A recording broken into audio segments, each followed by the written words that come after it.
Hello, everyone. I hope you could take a few relaxing and enjoyable moments away from the busyness of life. Thank you for visiting the channel. I hope you enjoy this story and share your thoughts with me. What do you think of this voice? Please let me know in the comments. Shall we begin the story?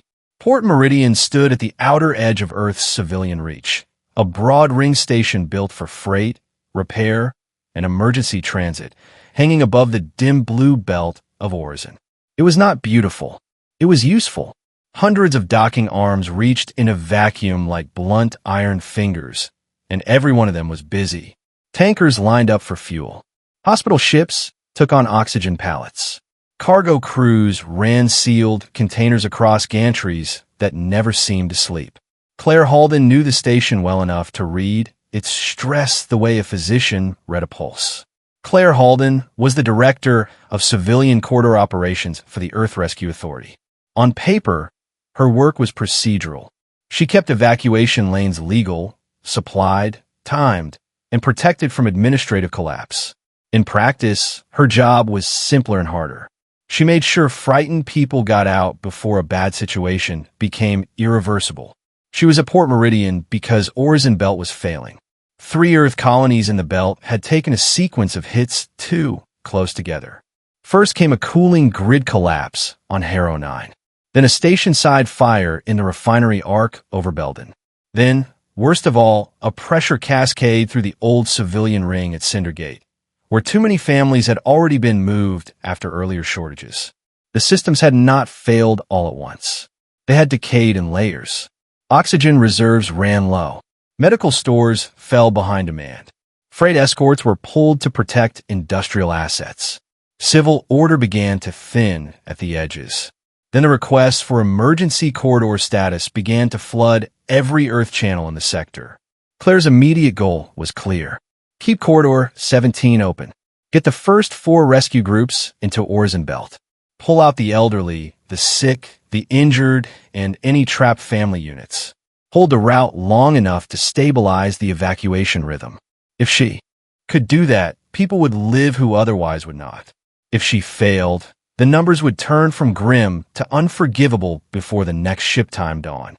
Owen Marr, her deputy for flight coordination, met her at the overlook above Dock Arm 4. He was a broad-shouldered man with a voice that always sounded as though he had slept less than he claimed. He handed her a slate full of live route changes. Fuel priority got cut again, he said. Helix Passage filed another protest. They want the corridor reclassified as a mixed liability lane until council oversight decides who runs it. Who runs it now is Earth, Claire said. They know that. They want it frozen first. Below them, a hospital shuttle drifted under mag clamps and settled against the docking collar with a low mechanical shutter. Workers moved toward it with empty trauma pods.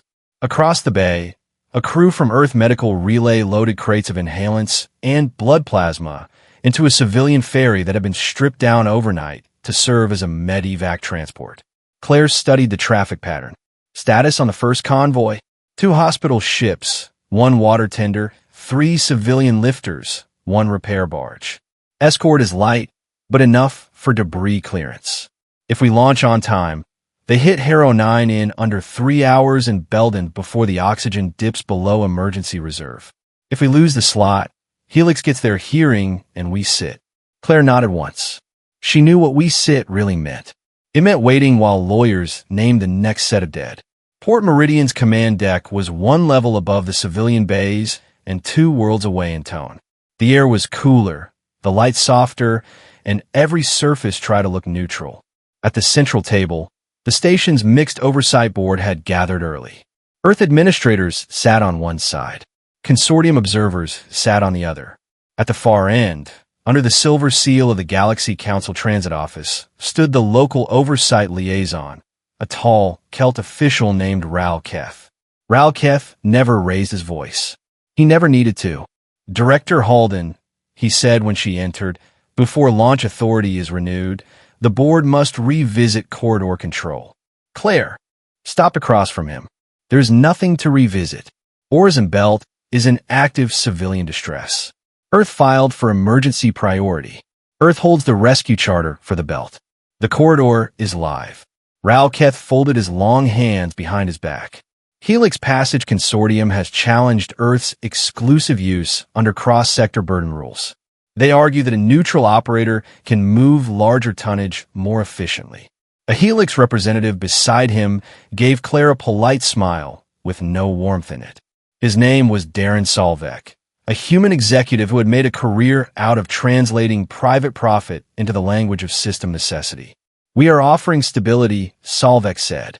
"With proper allocation, Port Meridian can serve more clients and reduce waste. This is not about Earth.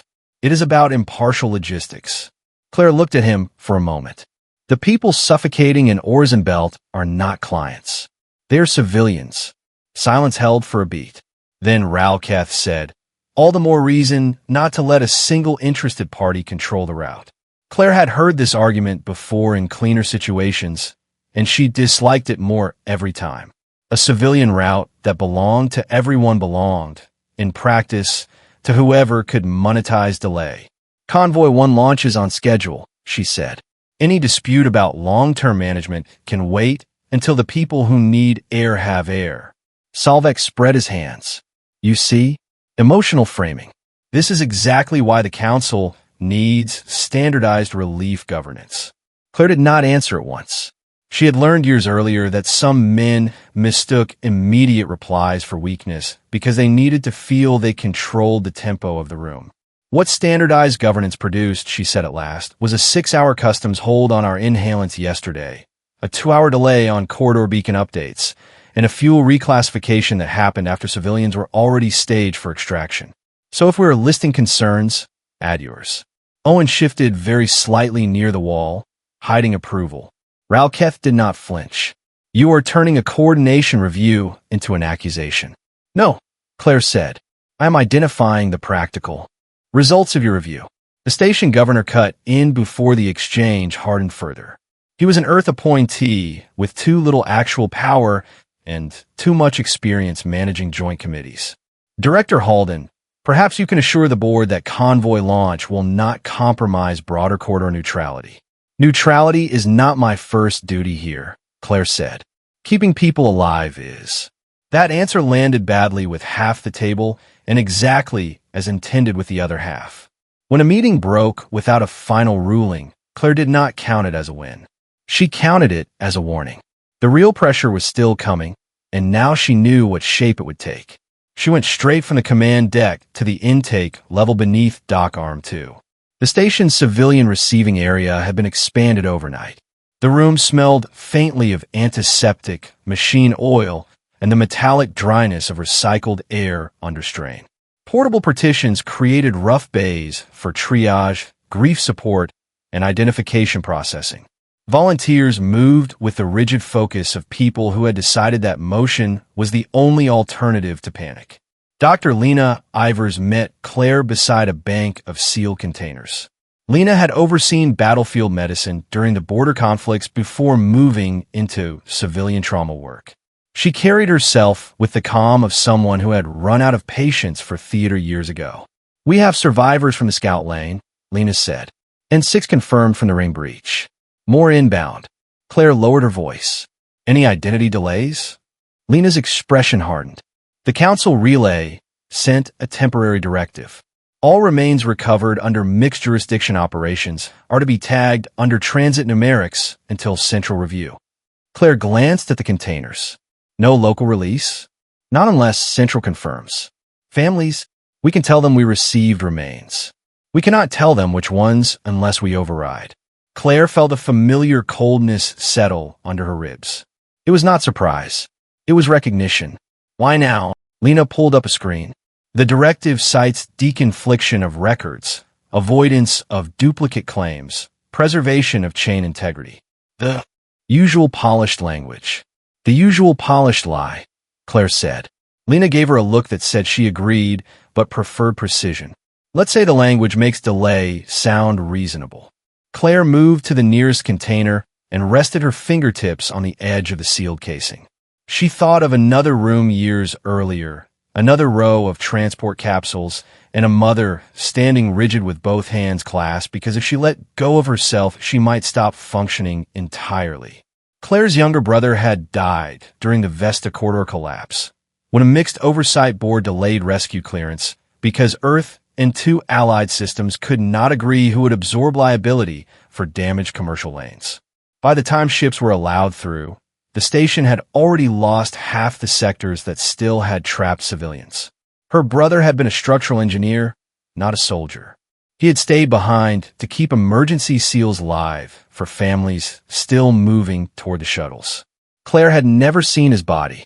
It had come home in a numbered container with a 7-day dispute attached. After that, she had changed jobs. Some people called it ambition. It was not.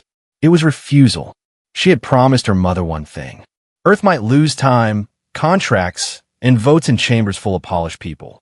But Earth would not willingly surrender its dead to paperwork. Now that same machine had returned in a cleaner suit. She turned back to Lena. No one gets released as a number if I can stop it. I thought you might say that, Lena said. A station alert chimed across the intake floor. Owen's voice came over the local channel. Claire, come back up. We have a direct council transmission. By the time she returned to operations, the room had changed. Screens that had held route forecasts now displayed formal council insignia. Ralketh stood near the main table, not looking pleased, but not looking surprised. Salvek stood a little behind him, composed in the way of men who expected institutions to move on their behalf. The transmission opened with no preamble.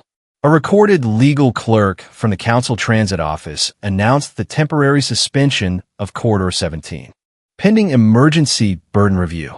Effective immediately, no further large-scale civilian movement would proceed until provisional operating rights were reassigned under sealed bid relief authority. All recoverable remains associated with corridor operations in Orzenbelt were to be held under numerical registry, pending central review and liability harmonization. When the recording ended, Port Meridian seemed to become quieter without actually losing noise. Owen swore under his breath. Claire looked at the convoy countdown. 12 minutes to launch. Ralketh spoke first. Director Halden, the order is valid. You must stand down. Claire heard every word and ignored the tone. On what basis was sealed bid relief authority triggered in the middle of a live extraction? Cross-sector relief burden has expanded beyond Earth's charter. That happened because your offices delayed clearances long enough for conditions to worsen. Ralketh's expression did not change. That claim is not before us. No, Claire said. The people who lose oxygen while you debate who profits from carrying them are before us. Salvek stepped closer to the table. You are speaking as though process were corruption. I'm speaking as though delay kills. He gave a small, regretful shake of the head. Director, if you launch after a suspension order, every consequence becomes yours. Claire looked at the countdown again. 11 minutes. She turned to Owen. Convoy status. Crews boarded. Lifters sealed. Medical loaded. Engines hot. If we abort now. Owen's jaw tightened. We lose slot alignment. Corridor drift gets worse. Debris passes through before the next window. Earliest relaunch after review would be 10 hours if we are lucky. 10 hours. Harrow 9 did not have 10 hours. Velden did not have 10 hours. Cinder Gate certainly did not. Claire asked the room one last practical question because she believed in giving institutions the opportunity to reveal themselves plainly before she made them her enemy. Is anyone here prepared to say on record that this station should hold rescue ships in dock while civilians in Orzenbelt wait for an auction? No one answered. Not the station. Governor. Not the board. Not Ralketh. Not Darren Salvek. That silence told her what she needed. Claire pressed her authorization seal to the launch board. Convoy 1 departs under Earth Emergency Authority. Full log. Full record. Timestamp every objection. Owen did not hesitate. Launch authority confirmed. Alarm shifted. Dock arms opened. On the main screen, the first hospital ship pulled free and turned toward the dark line of Corridor 17. One by one, the other vessels followed, their drives flaring pale against the station's rim. Ralketh's voice went colder. You are now in violation of a direct council order. Claire watched the convoy disappear into the route she had chosen. Then make sure the record shows why, she said. She knew, in that moment, that her decision would reach farther than Orison Belt. She also knew she would make it again, because on the far side of the corridor were people who still had a chance to live. And below, in sealed containers that waited in too much silence, were people who had already paid enough. 2 hours later, the first messages from Orison Belt began to come back through the live corridor. Claire did not go home. She did not take off her jacket. She stayed in operations with Owen and the station's civilian traffic team, tracking every vessel as if attention itself were structural support. Hero 9 answered first. The image came in grainy and unstable, but stable enough. The colony senior nurse stood in a dim med bay with emergency lamps behind her and thanked Port Meridian before asking for more oxygen, more anti-inflammatory filters, more cots, more anything. Belden answered next from a docking tunnel thick with evacuees in breathing masks. Cinder Gate did not answer at first, and every minute of silence there stretched too long. Then a repair officer, gray with fatigue, opened a narrow channel and confirmed that 3 lift shafts were still usable and that civilian movement had restarted. The room around Claire loosened by a degree. Not much. Enough. Convoy 1 was working. By the middle of the next station cycle, the first return ships began arriving. Some carried survivors. Some carried the dead. Some carried both, which was the cruel arithmetic of live extraction under failing infrastructure. Claire walked the receiving lines herself. The survivors were not dramatic. Most disasters, once they reached the rescue stage, were not. People stepped off ships dehydrated, shaking, disoriented, exhausted, carrying too much in one bag and nothing in the other hand where someone should have been. Children were rare in the first return wave because the nearest habitats had sent out critical cases and older residents first. The adults who came back looked at the station the way people looked at land after too long at sea. Not with joy, with a kind of temporary disbelief. At Bay 12, a maintenance foreman from Harrow 9 stopped Claire and recognized the insignia on her sleeve. You kept the route open. Your people kept the ring from coming apart long enough to use it, Claire replied. He swallowed once. My sister is still there. Sector K. They told me maybe next wave. We are sending the next wave. He nodded, then seemed to realize he had nothing to add that was not either gratitude or anger, and both would have broken him. He moved on. At the morgue intake, Lena Ivor stood over a row of sealed transfer canisters and spoke to a junior technician who looked ready to fail in public if someone asked one more thing of him. Rotate them by recoverable temperature range, Lena said, and keep separate logs for personal effects. Separate, not bundled. She noticed Claire and came over. We have 23 confirmed from Harrow and Belden. More from Cindergate once the second lift shaft clears. Identification. Lena gave her the answer Claire already expected. We have enough for local confirmation on 14. But Central has now locked the registry field completely. The system will accept our scans and return a number. It will not release names. Claire looked past her toward the canisters. Each one held a person who had once had a room, a voice, a schedule, and a reason to go where they were going. A system in another sector wanted all of that compressed into transit numerics until liability offices had time to protect themselves. Any family notifications? Yet, families are already here, Lena said. Some from earlier incidents. Some came up on the relief shuttles, hoping to meet survivors. They see canisters come in and assume the worst. We cannot tell them enough to stop that. Claire closed her eyes for half a second. Then she reopened them. Keep every raw scan, every timestamp. Mirror the files to offline storage before the registry strips them. Lena understood at once. If Central asks why, tell them Earth medical chain policy requires local preservation against transmission corruption. Lena's mouth almost curved. A useful policy. It is now. The second rescue window should have been easier. The route was open. The first convoy had proved it viable. The urgency was no less real, but now there was a demonstrated case for continuing under Earth control. That was exactly why Helix Passage moved harder. The first interference came as a safety review. 3 Earth lifters were flagged for beacon variance and held at departure while Helix vessels carrying bulk shelter modules were cleared through. Owen caught it within minutes and called Claire down from intake. They changed beacon tolerances between cycles, he said, stabbing a finger at the display. Our pilots were briefed on the old range. Helix ships got the revised package an hour before anyone else. Why? So they could be compliant before the rule existed for us. Claire scanned the data. Can our ships patch in time? Yes, if we find the time. That is the point. She turned to the traffic supervisor. Document the release order. All of it. Which ships were delayed, which ships were passed, and who authorized the sequence. Darren Solvek arrived before the argument had even cooled. He did not look hurried. Helix executives never looked hurried. Urgency was for people who suffered consequences. I'm glad to see you reviewing departure discipline, he said.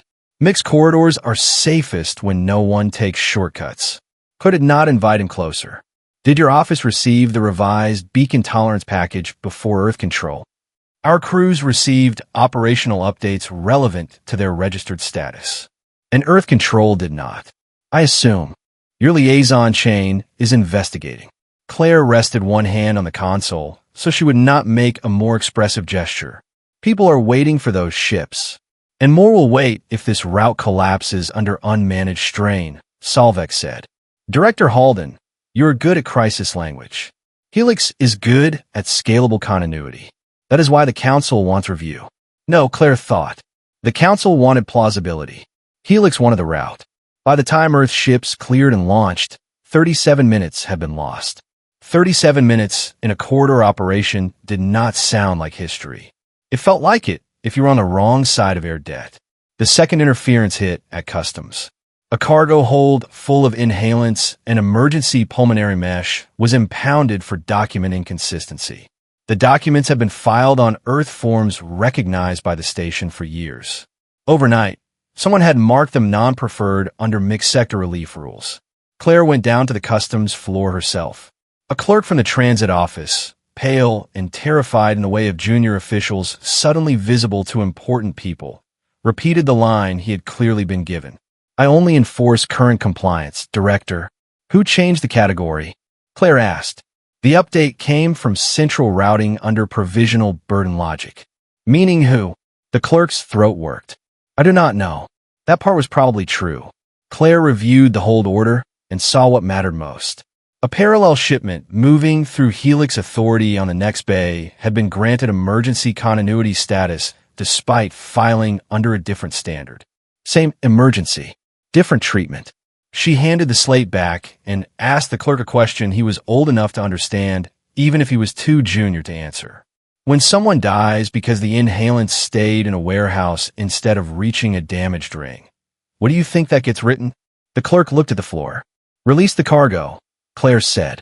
I cannot. Then bring me the person who can. While they waited, more families arrived. Port Meridian's public waiting hall had become something like a silent town square.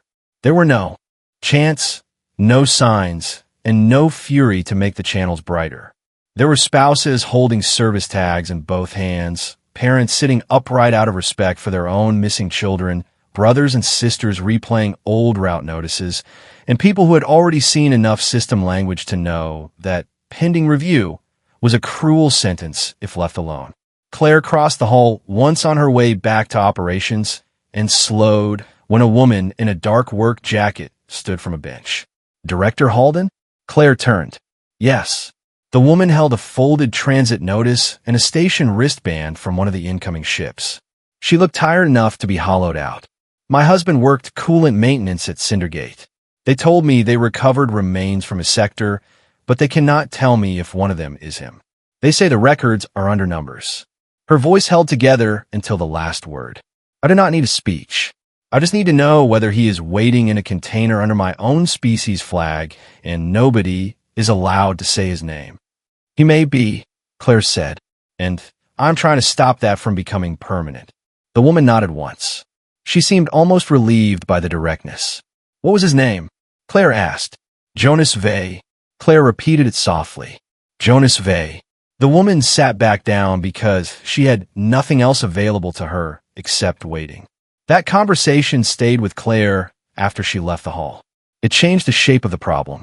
Until then, she had been fighting a rescue battle with administrative interference around it. After that, she saw more clearly that the interference was not just noise around the crisis. It was part of the crisis itself. This was no longer just delay. The delay itself was becoming part of the emergency. Claire had already been defending the living. Now she understood she also had to ask who was gaining from every hour of delay. The next question followed naturally.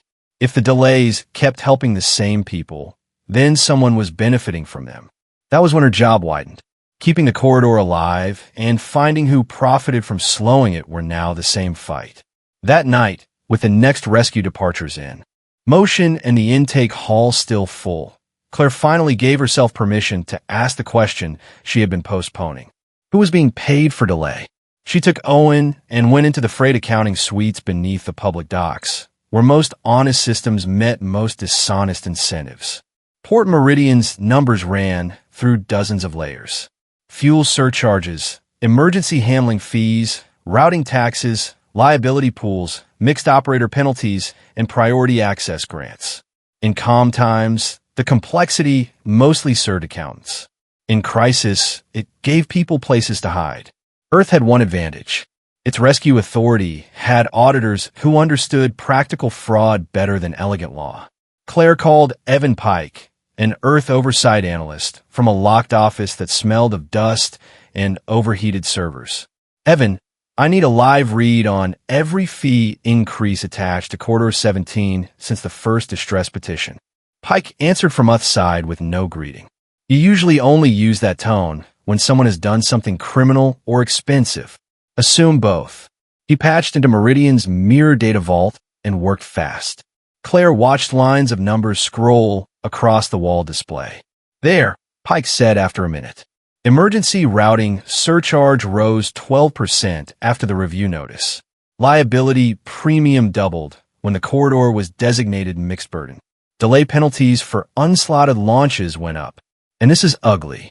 Helix is collecting standby compensation from 2 member systems for reserve capacity they never actually deployed. Owen leaned closer. They're getting paid because Earth is still doing the work. That is what it looks like, Pike said. Worse, the compensation rises with each hour the route remains contested. Claire stared at the figures. The structure was simple once she stopped looking at it like a report and started looking at it like a motive. So long as the corridor stayed in dispute, money flowed into the reserve side of the system. So long as rescue stayed slow enough to keep that dispute alive, the money kept flowing.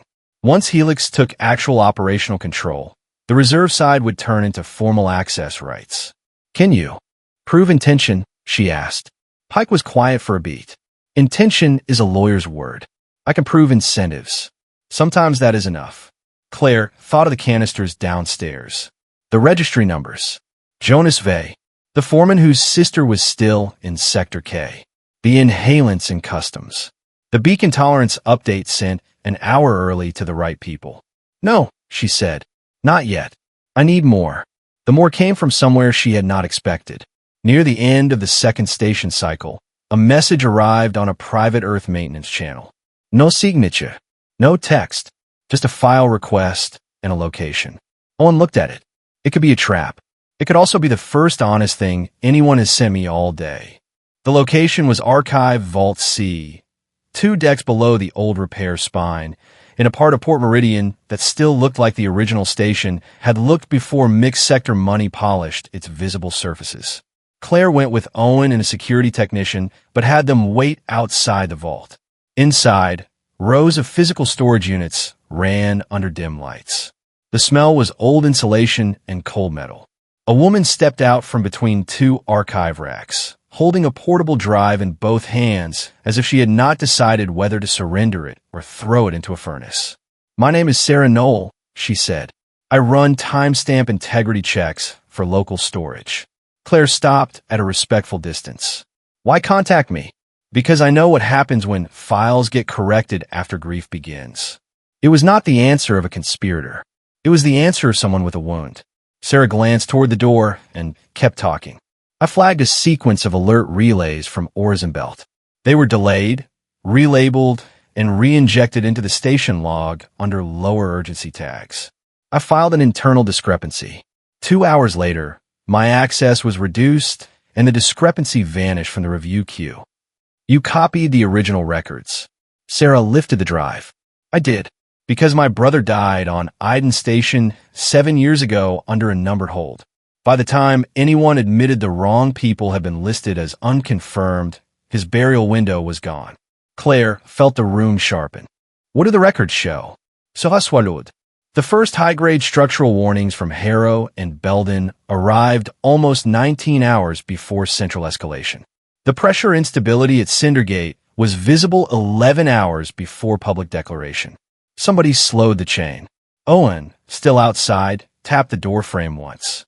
A silent warning that they were taking too long. Claire stepped closer. Why trust me? Sarah's laugh was brief and dry. I watched the intake hall cameras.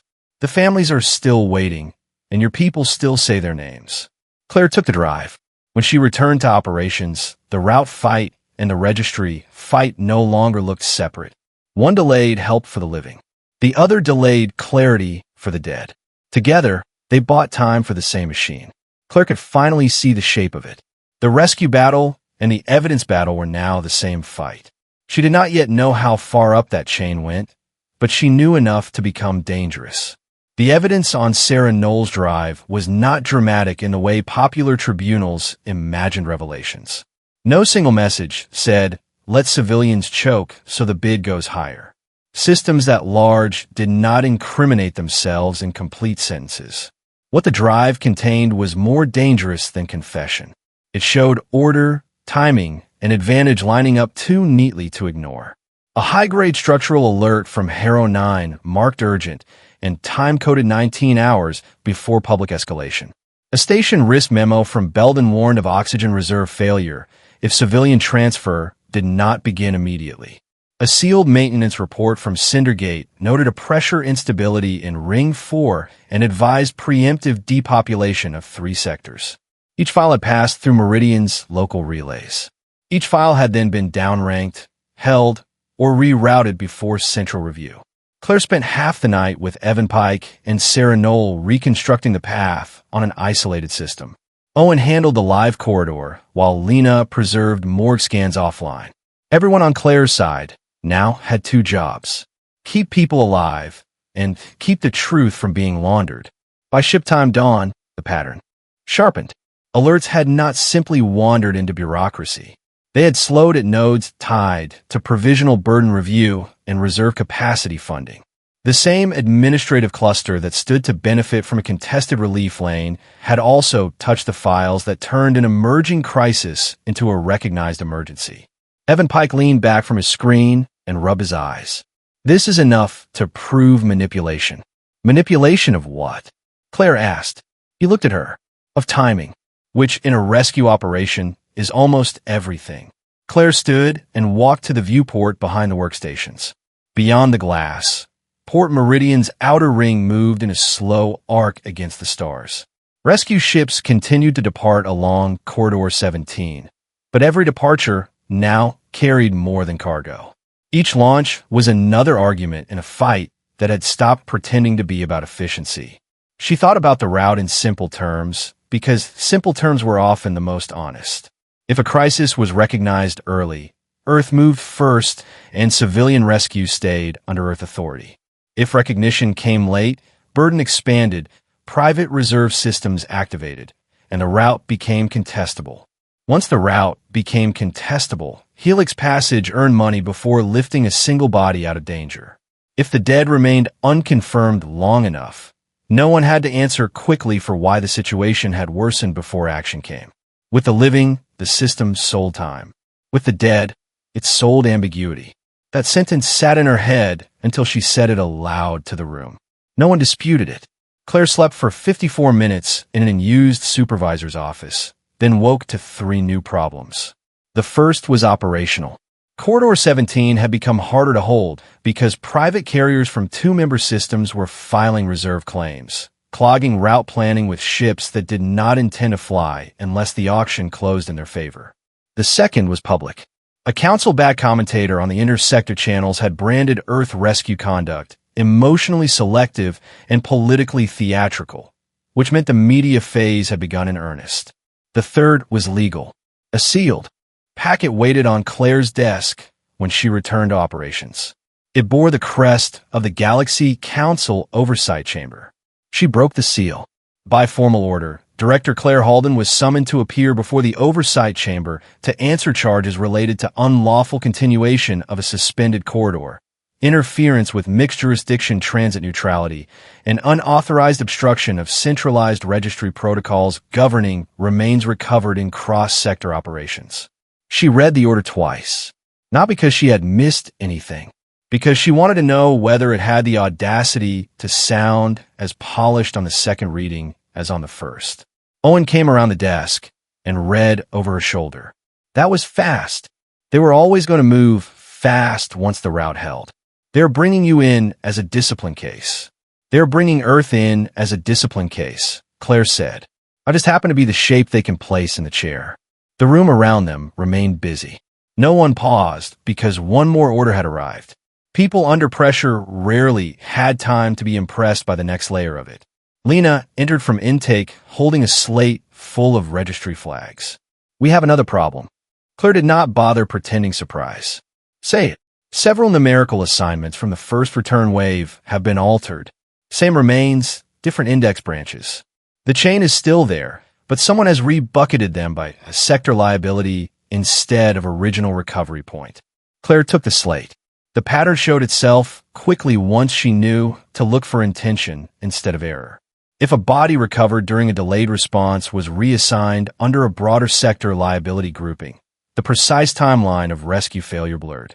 If enough bodies moved that way, the story changed from they were left waiting too long to conditions were generally unstable and accountability was distributed. Distributed accountability was the preferred afterlife of weak institutions. How many? Claire asked. 8 in this batch. 14 in the previous one are under review. Can we preserve originals? Already mirrored. Claire exhaled. Good. Lena hesitated. You should also know that families are starting to compare notes. They hear one thing from intake, another from transit registry, and something else from the public desk. They are not confused because they are emotional. They are confused because the records do not match. That line mattered enough that Claire repeated it later to herself. Not emotional. The records do not match. That was the core of the whole case. Opposing systems would try to frame Earth as reactive, sentimental, and improperly attached to names, families, and local control. But confusion was not a human weakness here. Confusion had been manufactured. Claire spent the next hours building 2 parallel actions. The first was practical. Owen would keep the corridor functioning under temporary Earth authority as long as he could. Lena would continue preserving local identity scans and personal effects. Sarah would remain hidden inside Meridian's archive structure, copying every relay she could before access closed further. Evan Pike would prepare a forensic packet showing timing manipulation, fee escalation, and reserve compensation. The second action was political. Claire sent a direct, encrypted brief to Earth's Civilian Emergency Council. It did not ask for rescue resources. It asked for permission to defend Earth in open chamber without conceding corridor authority in advance. The reply came from Deputy Secretary Miriam Cade, a woman with a reputation for saying little and seeing too much. You will be defended, the message read. But understand the chamber's probable function. This is not merely a hearing of facts. It is likely an attempt to legalize a new framework under your case. If you go, they will try to prove that Earth cannot be trusted to rescue its own people without wider supervision. Claire read it twice, then sent back the only answer that mattered. Then I need to show them what wider supervision has already done. The next rescue cycle nearly broke the station. Cindergate lost another ring segment during a controlled pressure vent. For 27 minutes, local channels filled with overlapping requests that made sense only to the people inside them.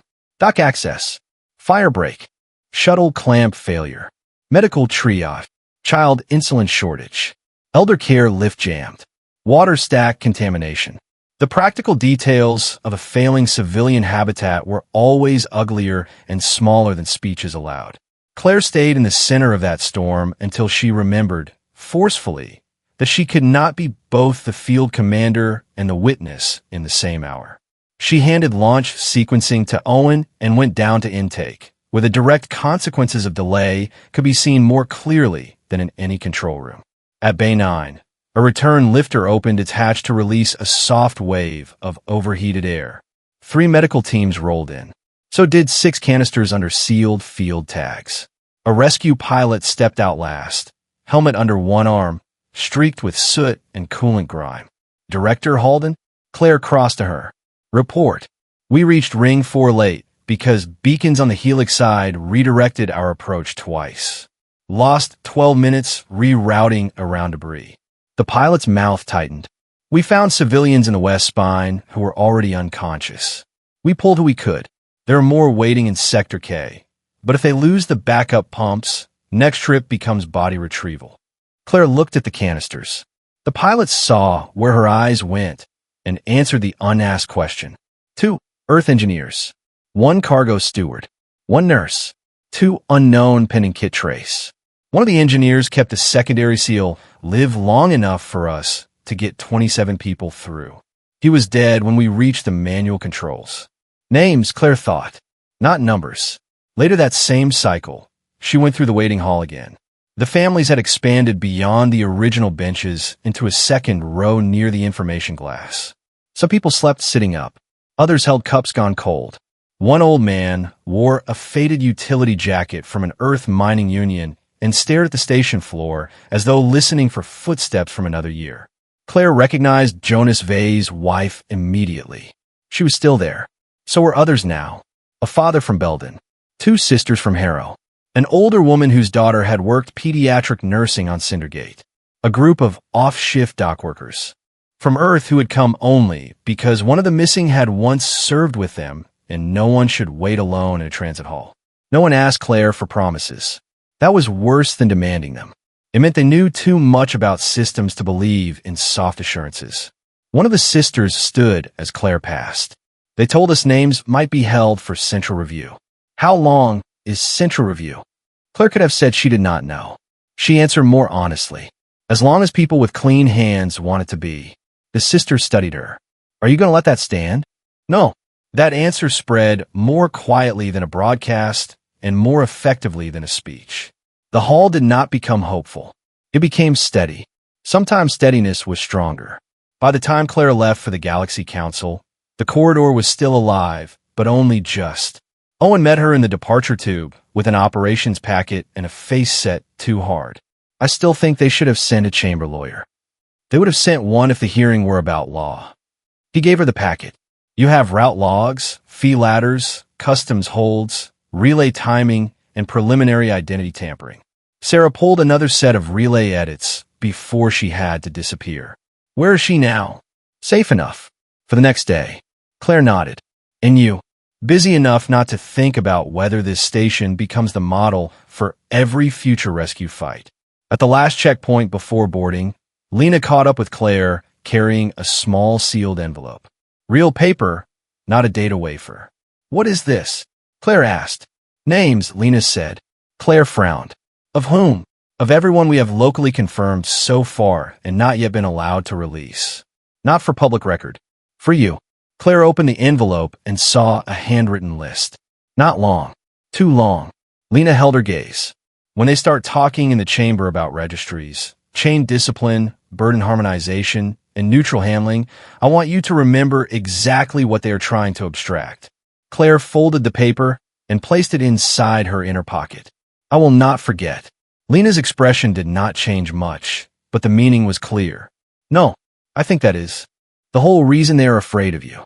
The shuttle to the council district left from Meridian's upper diplomatic arm, a place Claire had avoided during calmer years because it encouraged the fantasy that transit policy existed apart from human need. The cabin was nearly empty. Through the side port, Port Meridian receded into distance, all steel curves and hard use. As the station fell away behind her, Claire fixed the next task in her mind. The chamber would try to narrow the story. It would try to make the issue one of obedience. She needed to force it back to consequence. It would try to turn civilians into metrics and grief into unprofessional attachment. It would try to separate the corridor from the registry because together they revealed too much. She touched the folded list in her pocket. On one side of the fight were Earth families waiting in plastic chairs under tired lights, asking only to know whether the people they loved would return with names. On the other side were systems sophisticated enough to call delay an instrument of fairness. That was not rhetoric. That was the exact shape of it. She looked once more at the diminishing station and made herself a private promise. If they wanted the chamber to be the place where Earth learned to bow before procedure, they had chosen the wrong woman to seat beneath their crest. The Galaxy Council district had been designed to suggest calm authority. That was the first thing Claire disliked about it. Port Meridian looked like work. The Council district looked like conclusions. Its transport concourse was silent under polished stone and controlled light. Corridors curved in long, deliberate lines toward chambers, archives, and delegate suites. Even the security presence felt curated, as if overt force would offend the architecture.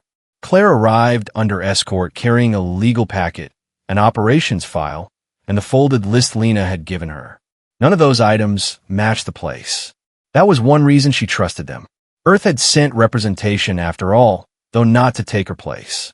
Deputy Secretary Miriam Cade met her outside the oversight chamber in a narrow prep room with no decoration beyond a water carafe and 2 neutral chairs.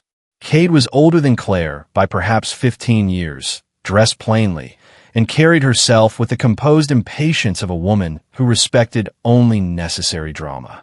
"I'm not here to speak for you," Cade said after the door sealed. "I am here to keep them from converting your hearing into a procedural burial. That implies confidence in the rest. It implies experience." Claire set her packet down. What is the chamber really trying to do? Cade did not answer in abstractions. That was why Earth trusted her. They want your case to become precedent. If they establish that a civilian corridor under distress can be suspended, contested, and reassigned while an evacuation is underway, then Earth loses more than one route. We lose the principle that our emergency authority means anything once larger systems decide there is profit or leverage in interfering. She paused. The remains registry issue is not secondary. If identities can be held in central dispute long enough, then accountability for rescue timing blurs. Together, those two things build a framework. Claire nodded. Control the route. Control the memory. Cade's eyes narrowed slightly. Yes, keep that wording for when it matters. What can they do to me? In theory, censure, suspension from cross-sector authority, and financial penalties. In practice, they want visible submission more than punishment. They want Earth to accept supervision in the language of cooperation. Claire considered that. And if I do not give it to them, then you make the hearing dangerous. That was the closest thing to encouragement Cade was likely to offer. The oversight chamber itself was smaller than Claire expected and more intimate than a grand council hall. That made it worse. Vast rooms diffused responsibility. Medium rooms concentrated it while pretending to remain reasonable. A half circle of raised seats faced a central presentation floor. Press galleries lined the upper levels behind transparent sound barriers. Observers from member systems occupied side tiers. Helix Passage Council stood already at one table. Council Transit Oversight sat at another. At the center beneath the chamber seal, an usher directed Claire to her position. She did not hurry. The presiding official was Counselor Ilya Wren, a woman from the Varen systems whose voice had the smoothness of expensive surfaces. To her right sat 2 associate examiners. To her left sat legal staff and record officers. Director Claire Halden, Wren began. You are called before the Oversight Chamber to answer questions arising from your continuation of Corridor 17 after valid suspension, your interference with mixed jurisdiction transport neutrality, and your obstruction of centralized registry procedure concerning remains recovered during Orison Belt operations. Claire listened to the wording carefully. It had been built to do 3 things at once. Shrink the corridor into a narrow, technical matter. Inflate obedience into the central moral issue. Reduce the dead to a registry problem. She answered in the plain voice she used at Port Meridian. I understand the charges. Do you contest the Chamber's jurisdiction? No. That answer mattered. Contesting jurisdiction would have let them turn the whole proceeding into theater about Earth arrogance. Claire was not there to refuse the room. She was there to force the room to hear the right case. Helix Passage Council opened the first sequence.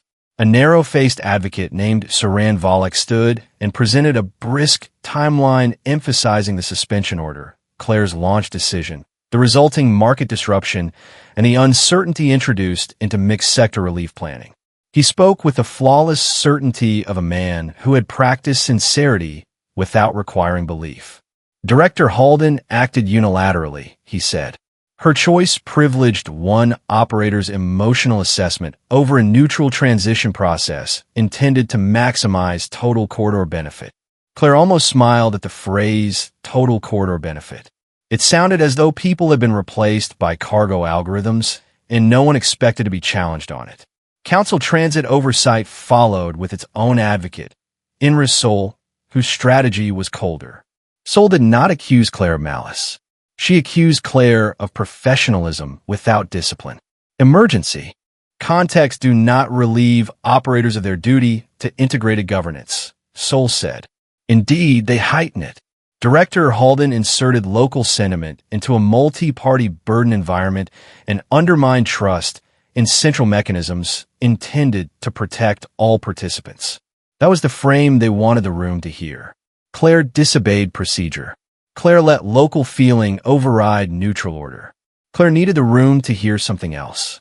Delay had trapped the living and turned the dead into numbers. If the chamber accepted the first frame, everything else would be pushed aside. Claire waited until Wren addressed her directly. Director Halden, do you deny that you launched after a valid suspension order? No, Claire said. I launched after it. Knowing the order was valid on its face? Yes. Then on what authority did you proceed? Earth Emergency Authority under live civilian rescue conditions. Wren folded her hands. Despite central determination that the route had entered contested status. Because central determination arrived in the middle of an active extraction and would have delayed rescue long enough to cost lives. That was the line Claire meant to hold. The chamber wanted the case to sound like a question of obedience. Claire kept pulling it back to consequence.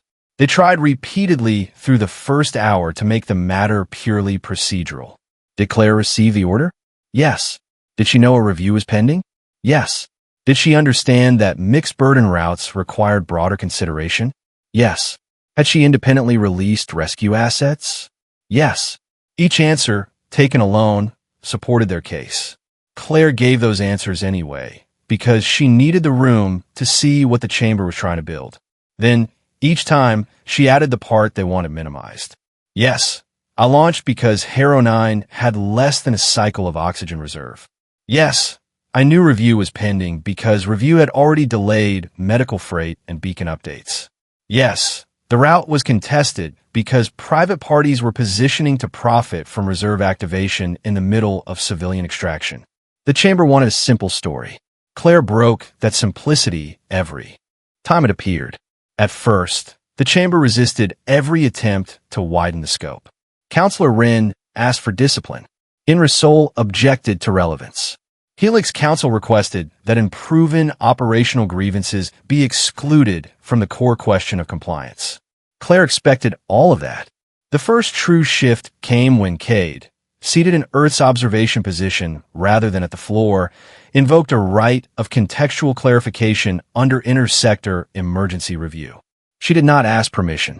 She cited article and clause in a tone that made refusal expensive. Wren allowed limited contextual presentation. That was enough. Claire called up the first display packet. She kept it simple so the room could not hide inside jargon. These are departure and hold records for Corridor 17 over the first 2 rescue cycles. Earth lifters were delayed under new beacon tolerances issued after Helix carriers received them. Medical inhalants were held under revised customs categorization while private consortium freight moved. The suspension order arrived 12 minutes before launch under conditions already worsened by those delays. Helix Council rose. Operational friction is not evidence of misconduct. No, Claire said. It is evidence of a pattern. Misconduct comes later. That line moved through the galleries because it sounded like confidence grounded in something. Wren signaled for her to continue. Claire shifted to the second packet. Now she gave the room the reason those delays mattered beyond inconvenience. These are reserve compensation schedules tied to Corridor 17. Helix Passage and associated carriers received standby compensation while Earth continued live rescue operations. Those payments rose as the corridor remained disputed. This time the objection came faster. Compensation frameworks are standard under provisional burden conditions, Volek said. Claire nodded. I agree. They are standard. The question is what those standards reward. She expanded the display to show payment increments against each hour of route contestation. No one in the chamber misunderstood the image. Complexity, once translated into time and money, lost much of its magic. For the first time, Counselor Wren asked a question not clearly prepared in advance. Are you alleging that private actors benefited financially from continued dispute during civilian rescue? I'm showing that they did, but not that they caused the conditions producing dispute. Claire had been waiting for that line. Not yet. The chamber recessed for a short interval after that, officially to review submitted materials and unofficially because the room needed time to decide whether it was still hearing a discipline case. Outside the chamber, the observation corridor overlooked a wide civic atrium below. Through the glass, Claire could see clusters of delegates, legal aides, and press teams moving in calibrated patterns. At one edge of the atrium, behind a guidance barrier and understation supervision, sat the families from Meridian who had traveled in on the observer transport. Not protesters. Witnesses. Kate joined Claire at the glass. You have them leaning. Leaning is not enough. It is if it prevents a fast burial. Claire looked down at the quiet line of waiting people. They will try to seal the registry issue off as administrative caution. Yes, I need the originals from Meridian entered into chamber memory. Kate studied her. If you do that too early, they call it emotional coercion. If I do it too late, they call it irrelevant. Kate's expression shifted by almost nothing. Then do it when they insist that numbers are neutral. The hearing resumed with a harder edge. The chamber had heard enough about timing to become uncomfortable, so Helix changed the fight. Instead of defending delay directly, they attacked Claire's reliability as a witness. Saran Volek paced slowly within his permitted arc, posture calm. Director Halden is not a neutral analyst. She is a local actor deeply embedded in Earth emergency culture. Her interpretation of timing, registry practice, and route control is shaped by species-specific moral preference. She treats naming as operational necessity. She treats local retention of remains as ethical entitlement. She treats decentralized rescue command as a virtue even where integrated governance serves broader stability. There it was. The polished version of the same accusation. Earth cared too much about the wrong things. Claire answered before Cade or anyone else could move. I treat timely rescue as operational necessity. I treat accurate identity as the minimum respect owed to the dead. And I treat local command during a live extraction as necessary when central systems are using delay-producing procedures in the middle of a rescue. Volek turned slightly, as though indulging her. Again, you substitute conviction for neutrality. No, Claire said. I am substituting consequence for abstraction. That changed the air again. The chamber tried one more narrowing maneuver.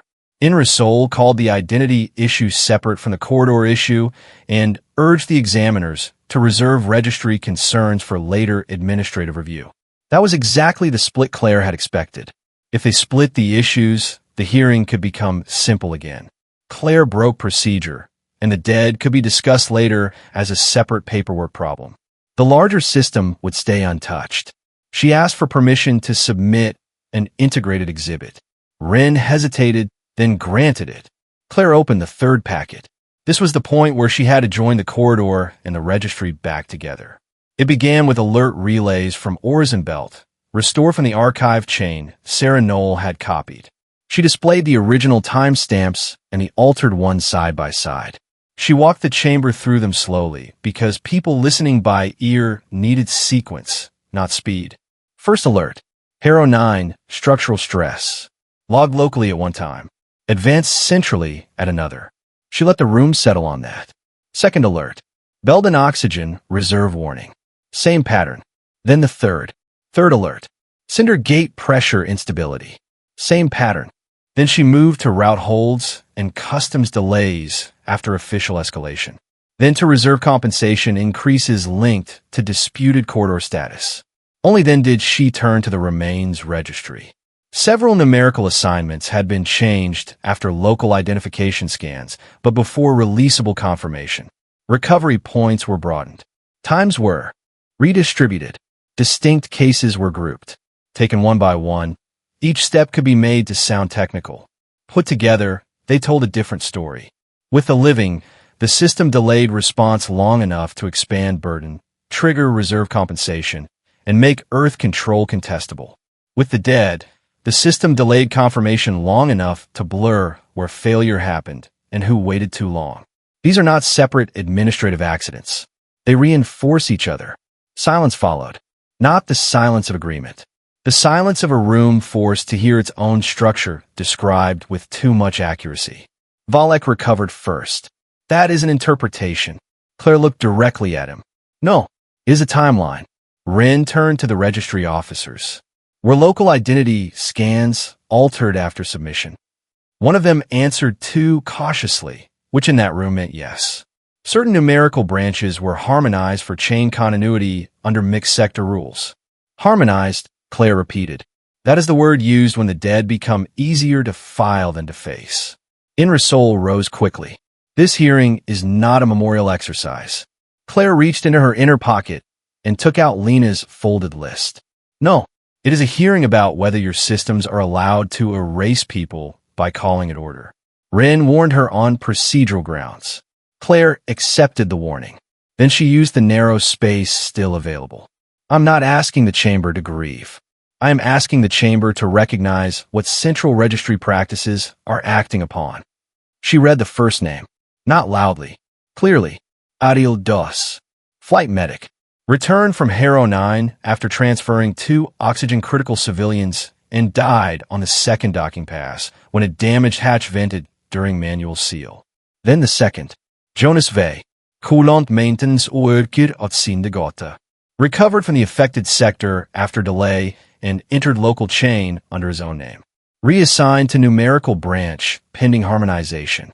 Then the third, Nirasen, pediatric nurse, gave up med-birth priority on Belden transfer to a non-Earth civilian in respiratory collapse. Died during secondary transport failure. She did not keep going because the point was not volume. The point was singularity. Each person had a role, a choice, a place, and a timeline, not a number. The chamber could not accuse her of spectacle without accusing itself of indifference. Rin did not speak for several seconds. No one did. Then, quietly, one of the associate examiners asked the question Claire had needed someone inside the system to ask. Helix reserve compensation rose on each disputed hour. If alert progression was materially delayed before public escalation, who controlled the review nodes that classified burden status? That question did more than any eloquent condemnation could have done. It turned the system inward on itself. Valek tried to answer in layers of governance and distributed authorization. Pike's forensic packet, already admitted, cut across him. Node signatures, routing authority, payment ladder, registry drift. No single villain. A mesh of aligned benefit. That was enough. By the time the chamber adjourned into final review, the discipline case had collapsed. Something larger and uglier stood where it had been. The chamber's decision did not come immediately. Systems that preferred to rule by process rarely moved fast unless speed protected them. Claire waited in the same observation corridor, watching the atrium below drain and refill in waves. Reporters revised their scripts. Delegates sent silent messages. Legal staff avoided eye contact with one another. The families from Meridian remained where they had been because they had learned the long discipline of waiting before institutions. Kate stood beside Claire for part of it and said nothing. It was a useful kind of silence. At last, the chamber reconvened. Counselor Wren's face had changed by only a degree, but Claire had spent enough time in rooms where tiny shifts mattered to see it. The certainty was gone. In its place sat caution. The oversight chamber finds that the present record does not support immediate sanction against Director Claire Halden for continuation of Corridor 17 under live, civilian extraction conditions. The chamber further finds sufficient cause to suspend sealed bid reassignment of the corridor. Pending independent review of burden classification, reserve compensation structures, and alert progression across relevant transit nodes. Not victory. Not yet. But not burial either. Wren continued. The chamber also orders immediate preservation of all original local identity scans and associated recovery data from Horizon Belt operations. Numerical harmonization processes affecting unreleased remains are stayed pending audit. In operations directly administered by Earth Emergency Authority, preliminary identity confirmation shall remain available to Earth local chain under monitored review. This time the silence in the room felt different. It was not shock. It was recognition that a line had held. Helix Council requested clarification, then reconsideration, then deferral pending broader committee consultation. Wren denied the first, tabled the second, and allowed only the third on a limited schedule that would come too late to help them recover the immediate ground they had lost. Then she delivered the part Claire knew would matter most in the long run. The chamber notes with concern that current integrated governance mechanisms may create incentives inconsistent with timely civilian rescue under contested burden conditions. A special review panel is hereby commissioned. That sentence was a blade hidden inside diplomatic cloth. It did not name guilt. It named danger in the system itself. For institutions like the Council, that was already a concession extracted under pressure. The hearing closed. Claire did not allow herself to feel relief until she was outside the chamber doors and the official record seal had completed its cycle behind her. Then she exhaled once, slowly, and let the weight settle into the shape it actually had. She had not won everything. Helix Passage still existed. The reserve structures still existed. The larger political appetite to supervise Earth had not gone away. Powerful systems rarely surrendered a profitable principle forever because one woman had forced them to hear the names of the dead. But the corridor remained under Earth authority. The numerical hold was broken. And somewhere between Meridian and Horizon Belt, people who should have been reduced to administrative caution had become visible again. The first message reached her before she even cleared the outer security arch. It was from Owen. Corridor 17 remains live. Third wave landed. Center gate pump line stabilized for now. Families at Meridian already hearing confirmed names. Claire stopped walking. She read the message again, not because she doubted it, but because she wanted to feel the weight of a sentence that simple. Confirmed names. Kate saw her expression and asked no question. They are releasing them, Claire said. Kate nodded once. Then enough people heard you. Claire almost corrected her. The right people had not heard. Enough people had. In politics, that was often the more realistic threshold. Before returning to Meridian, Claire asked for one thing from Council administration. Not a concession. Not a statement. Access to the atrium below. The request produced hesitation, then approval. Perhaps the chamber thought a controlled appearance would help cool the story. Perhaps someone in the building had enough shame left to recognize what was owed. The families were still behind the guidance barrier when Claire entered the public level. Security remained present, but unobtrusive. No one moved toward her at first. The room had the fragile stillness of people who feared that speaking too soon might break the only good news they had received in days. Claire did not stand on a platform. She did not use a broadcast microphone. She simply walked to the barrier and said, in the clearest voice she had, "The hold on preliminary names has been broken for Earth local chain. Port Meridian is now authorized to confirm identities from the original scans." There was no cheering. That would have belonged to a different kind of story. What came instead was more human and harder to forget. Bodies uncoiled. Shoulders dropped. Hands rose to mouths. A man sat down hard on a bench because his legs had decided before the rest of him that he could stop bracing. Jonas Vey's wife closed her eyes and held the rail with both hands as though the station itself had shifted beneath her. One of the sisters from Harrow looked at Claire and asked the practical question that mattered now. When Port Meridian started confirmation as soon as the order transmitted. Some of you may already have messages waiting. That did it. Not noise. Motion. People reached for slates with shaking hands. People turned toward one another. Suspended time began to move. Jonas Vey's wife stepped forward only after checking her device. She looked at Claire with the face of someone who had just been given the answer she did not want, but had needed more than sleep. It was him, she said. They confirmed him. Claire held her gaze. I am sorry. The woman nodded once. Thank you for not letting them keep him as a number. That gratitude was too large and too painful to answer cleanly. Claire could only incline her head and let the moment stay honest. The return shuttle to Port Meridian launched under low traffic priority. Claire spent most of the trip looking out at nothing, which was another way of looking inward without interruption. When Meridian came back into view, it looked less like a machine and more like proof of strain survived. Dock arms 2 and 4 were still hot with traffic. Corridor 17's route beacons flashed steady on the tactical display. Intake teams moved under visible fatigue. Rescue did not pause because Chambers had spoken. Owen met her at the arrival lock. You look terrible. I assumed that meant alive. It means chamber grade alive. He handed her a fresh operations slate. Third wave totals. Fourth wave staging. Confirmed names released. Pending recoveries. Supply deficits that remained ugly, but no longer impossible. Lena found them at the intake hall. We have confirmed 28 from the original hold and 16 from later waves. Families are in identification support now. There will be more by the end of cycle. Claire nodded and asked the question she had been carrying since the chamber. How many still in number-only status? Lena checked the slate. None under Earth local authority. Some cross-sector cases remain contested. So the system still held others, just not these. The victory was real. The incompleteness was real too.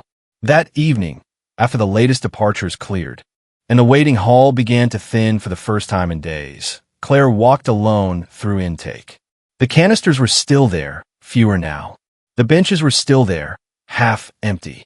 Volunteers still moved with tired purpose. Somewhere beyond the walls, oars and belts still hurt. Crises did not end because a chamber admitted one truth under pressure.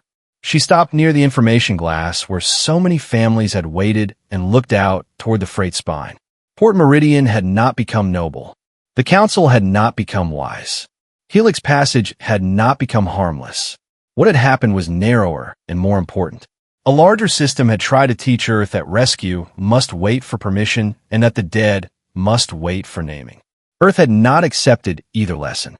That mattered, not because humanity had triumphed in some clean and shining sense, but because when pressure came in the language of procedure, Earth had still chosen to keep faith with the living and the dead at the same time. Claire felt her slate vibrate. A final message had arrived from Miriam Cade. Stratégique outcome favorable. Political outcome unfinished. Expect resistance in quieter forms. Claire read it and almost smiled. Resistance in quieter forms had always been the true language of power. It suited her fine. She knew quieter forms too. She sent one line back. Then we keep records better than they keep excuses. Cade's reply took longer than usual. Good. That is how species become difficult to break. Claire pocketed the slate and looked once more across the station. Ships launched. Names returned. And somewhere inside the polished machinery of the Galaxy Council, people who had expected an obedient hearing were now facing a harder fact. Humanity was not difficult because it shouted the loudest. It was difficult because, when pushed toward forgetting, it kept remembering on purpose. That was enough for now. Not a clean triumph, and not a final peace. Just a line held when it mattered. Earth had kept its right to save its own, and it had pulled names back out of procedure. When the long argument faded, what remained was not the chamber's phrasing. It was the people who had been named. Again, if this story stayed with you, take a moment to like the video, share it with someone who still believes loyalty matters, and subscribe to the channel for more science fiction stories where humanity stands its ground when the galaxy pushes back. Your support truly helps keep these stories alive. And if this one meant something to you, let me know in the comments. I'd love to hear which moment stayed with you the most.